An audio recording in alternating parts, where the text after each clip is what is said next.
શું તમારી સાથે પણ ક્યારેય એવું થયું છે કે વોટ્સએપ કે ઇન્સ્ટાગ્રામ પર કોઈ તમને મેસેજ કરીને તેને ડિલીટ કરી નાખે?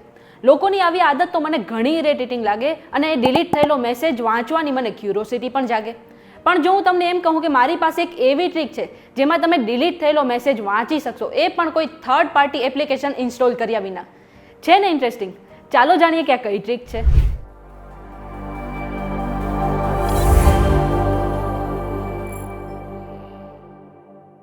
તમે આવી ગયા છો VTVGujarati.com પર. શોનું નામ છે ન્યૂઝ પ્લસ અને હું છું મેઘા.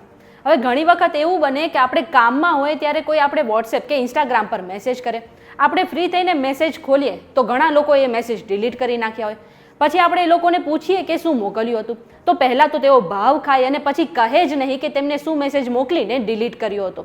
હવે જો તમારા જીવનમાં પણ આવો મેસેજ મોકલીને ડિલીટ કરી નાખનાર લોકો છે તો આ વિડીયો તમારા કામનો છે. હવે સામાન્ય રીતે આવા ડિલીટ થયેલા મેસેજને જોવા માટે લોકો અનેક પ્રકારના જુગાડ અપનાવે છે અને તેમાંથી ખાસ કરીને થર્ડ પાર્ટી એપ્લિકેશનને ડાઉનલોડ કરીને તેની મદદથી ડિલીટ થયેલા મેસેજ જુએ છે.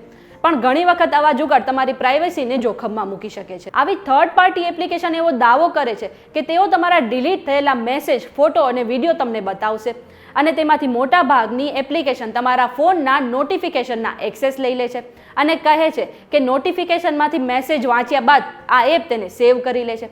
હવે આવી થર્ડ પાર્ટી એપ્લિકેશન તમારા ડેટા અને તમારા મેસેજનો ક્યાંય પણ મિસયુઝ કરી શકે છે. તો હવે પ્રશ્ન એ થાય કે આવા ડિલીટ થયેલા મેસેજ કેવી રીતે વાંચવા? હવે પહેલાં એ જાણીએ કે વોટ્સએપમાંથી ડિલીટ થયેલા મેસેજ કોઈ થર્ડ પાર્ટી એપ્લિકેશનની મદદ વિના ફોનમાં જ કેવી રીતે વાંચવા. આ માટે સૌથી પહેલાં ફોનના સેટિંગમાં જાઓ. ત્યાં નોટિફિકેશનના ઓપ્શનમાં જઈને મોર સેટિંગ્સ પર ક્લિક કરો. ત્યાં તમને નોટિફિકેશન હિસ્ટ્રીનું ઓપ્શન દેખાશે. જો તે ડિસેબલ હોય તો તેને ઓન કરી દો. એ બાદ તમને સ્ટેટસ બારમાં આવેલી બધી જ નોટિફિકેશનની હિસ્ટ્રી શો થશે અને કોઈએ ડિલીટ કરેલ મેસેજ પણ તમે ત્યાં વાંચી શકશો. હવે વોટ્સએપમાંથી ડિલીટ થયેલા મેસેજ તો તમે આટલી સરળતાથી વાંચી શકો છો. આ સાથે જ ઇન્સ્ટાગ્રામમાંથી ડિલીટ થયેલા મેસેજ પણ તમે આટલી જ ઇઝીલી વાંચી શકો છો. આ માટે ઇન્સ્ટાગ્રામ ઓપન કરીને પ્રોફાઇલમાં જાઓ. રાઇટ કોર્નર પર બનેલ 3 લાઇન પર ક્લિક કરો. અહીં યોર એક્ટિવિટીના ઓપ્શન પર જાઓ. જ્યાં સાવ નીચે તમને ડાઉનલોડ યોર ઇન્ફોર્મેશનનું ઓપ્શન મળશે, જેમાં ડાઉનલોડ ઓર ટ્રાન્સફર ઇન્ફોર્મેશન પર ક્લિક કરો. એ બાદ તમારું ઇન્સ્ટાગ્રામ સિલેક્ટ કરો અને તમને પૂછવામાં આવશે કે કેટલી ઇન્ફોર્મેશન તમારે જોઈએ છે.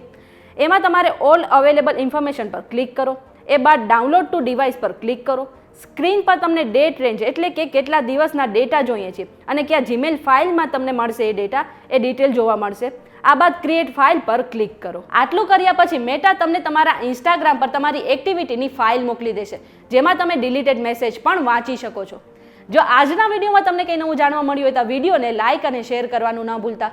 સાથે જ આવી અવનવી માહિતી માટે જોતા રહો news plus only on VTVGujarati.com.